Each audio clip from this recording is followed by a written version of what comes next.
Търсенето на първа работа може да изглежда като огромна задача. Нормално е да се чувствате претоварени и да не знаете откъде да започнете. В това видео ще ви преведем през най-важните стъпки в търсенето на работа и ще посочим някои често срещани грешки, които да избягвате по пътя.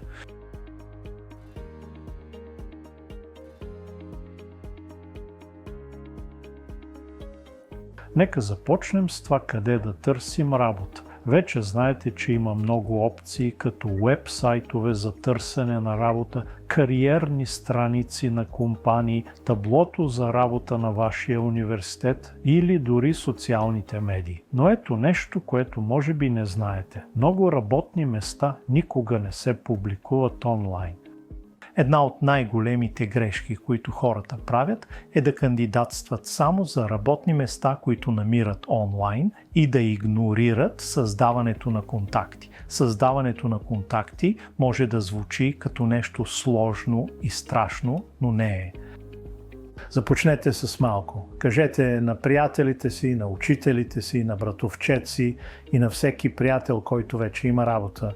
Много възможности могат да дойдат от разговори. Не разчитайте само на обяви за работа.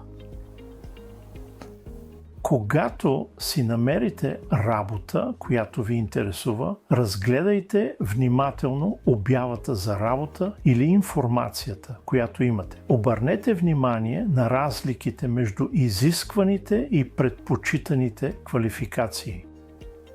Много хора пропускат да кандидатстват, ако не отговарят на всяка точка от списъка, но не винаги е необходимо. Ако отговаряте на повечето от ключовите изисквания, смятаме, че трябва да опитате.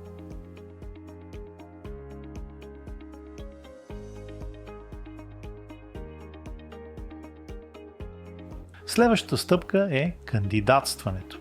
Нека поговорим за автобиографиите. Една от най-големите грешки, които младите хора правят, е да използват една и съща автобиография за всяка работа. Не забравяйте да я адаптирате. Подчертайте най-подходящите си опит и умения. И ако все още нямате много трудов опит, това е наред. Включете вашата доброволческа работа, училищни проекти, клубове, всичко, което показва инициатива и умения. Ако имате малко повече опит, тогава съветът за вас е да бъдете малко по-селективни относно това, което включвате в автобиографията. Съсредоточете се само върху най-релевантната информация. Ако кандидатствате за роля като консултант по продажби, може да не е много уместно да включвате, че сте били спасител едно лято преди няколко години.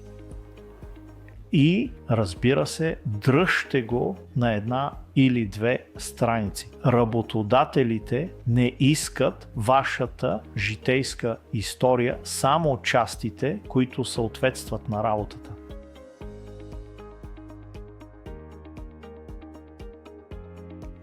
Сега, мотивационното писмо.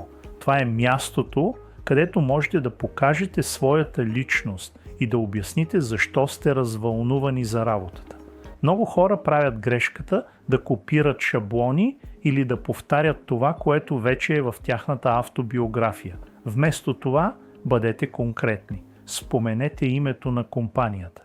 Кажете нещо за това, защо работата е важна за вас и защо се интересувате от нея. Споменете какво бихте искали да научите. Младите хора се изненадват, когато им казваме това, но тяхното онлайн присъствие има значение. Много работодатели ще ви потърсят в Google. Затова е важно да проверите настройките си за поверителност, да изчистите стари публикации и да обмислите създаването на профил в LinkedIn или други системни профили, ако все още не сте го направили. LinkedIn е всъщност вашето публично онлайн CV.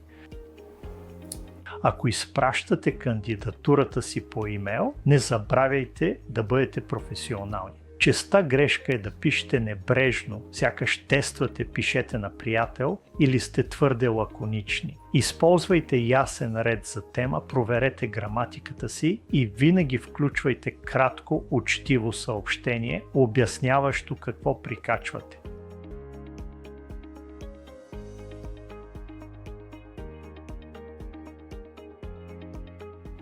Нека поговорим за интервюта. След като кандидатствате, ще бъдете поканени на интервю. Това може да се проведе лично в офиса на компанията, дистанционно по телефонно обаждане или чрез видеоразговор. Форматът може да е различен, но целта е същата. Потенциалният работодател ще иска да види дали сте подходящи. Една често срещана грешка е да не се подготвите за интервюто. Не се опитвайте да импровизирате по време на него.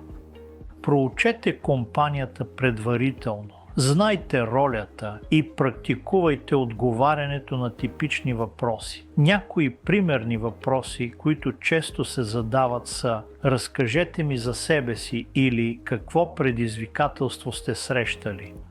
Младите хора често забравят, че интервютата са двупосочни. Трябва да подготвите няколко въпроса, които да зададете на компанията също. Не пропускайте тази възможност, това ще им покаже, че сте заинтересовани и ангажирани. И разбира се, облечете се подходящо, дори ако е видеоразговор. Появяването по пижама или закъснението е лесен начин да загубите възможността. След интервюто е моментът, когато трябва да последвате.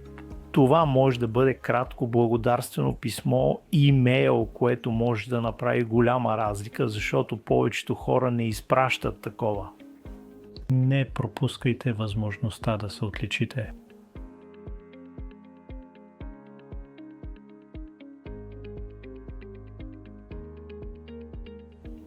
Сега, след като приключихте с интервюто, има две неща, които могат да се случат. Какво ако не получите работата? Това е нормално. Отказът се случва на всеки, независимо от възрастта или опита. Често срещана грешка е да го приемете лично или да се откажете твърде рано. Вместо това, опитайте се да научите от него. Размислете как е минало интервюто. Беше ли вашето CV ясно? Подготвихте ли си достатъчно? А междувременно продължавайте да трупате опит чрез доброволчество, стажове, фриланс, дори онлайн курсове. И ако получите работата, празнувайте, но също така не забравяйте да прочетете внимателно предоставения договор. Знайте правата си, заплащането, работните часове и условията на изпитателния срок. Внимавайте за измами. Ако нещо ви се струва съмнително, попитайте някого, на когото имате доверие, или потърсете съвет.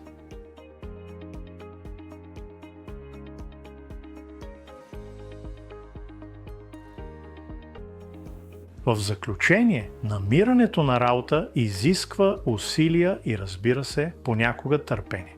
Но ако останете фокусирани, продължите да учите и избягвате често срещаните грешки, ще бъдете в много по-добра позиция да намерите нещо страхотно. Желаем ви успех!